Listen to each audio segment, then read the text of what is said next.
Il m'a fallu du silence. Pas juste l'absence de bruit, mais ce genre de silence dense, celui qui t'enveloppe, qui te dépouille doucement de tout ce qui t'agite. Le silence comme un lieu, pas comme un vide, mais comme une présence. Parce que trop longtemps, j'ai confondu mouvement avec clarté. Je me disais, si je bouge assez, si je parle, si je remplis, alors j'y verrai plus clair. Mais tout ce que je faisais, c'était fuir. Fuir ce qui voulait émerger. Fuir ce que je ressentais vraiment. Il m'a fallu m'arrêter. Pas par choix, au début, mais parce que je n'en pouvais plus. Trop de pensées, trop de stimulation, trop de réponses attendues. Alors j'ai laissé tomber. Et j'ai laissé le silence me rattraper. Et tu sais quoi? Il ne m'a pas jugé. Il ne m'a pas pressé. Il m'a juste regardé, sans bruit. Et dans cet espace, j'ai enfin entendu des choses que je n'avais jamais écoutées. J'ai entendu ma fatigue.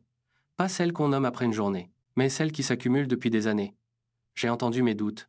Ils n'étaient pas si terribles finalement. Ils avaient juste besoin d'être reconnus. J'ai entendu des envies que j'avais mises de côté. Des élans, des rêves, des désirs simples. J'ai entendu ma tristesse aussi.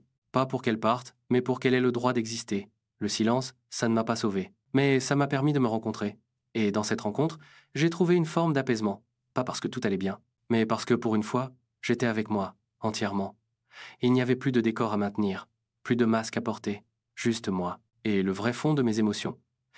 Et tu sais, c'est étrange, parce qu'on croit souvent que le silence est vide, mais en fait, il est plein, plein de nous, plein de ce qu'on n'a jamais pris le temps d'entendre. On remplit nos journées pour oublier l'intérieur, mais c'est quand on s'en approche, doucement, qu'on commence à vivre avec un peu plus de vérité. Alors non, le silence ne m'a pas donné toutes les réponses, mais il m'a offert les bonnes questions, celles que je n'avais jamais osé poser, celles qui me grattent encore parfois, mais qui me rapprochent de moi. Depuis, je ne cherche plus à fuir le silence, je l'apprivoise, je l'invite.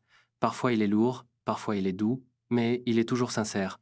Et je crois que c'est ça que je cherche désormais. Pas une vie sans bruit, mais une vie où j'ai la place d'écouter. Ce que je ressens, ce que je suis, vraiment. Parce que parfois, il faut s'arrêter pour s'entendre, il faut se taire pour se retrouver, et il faut du silence pour aimer ce qu'on découvre.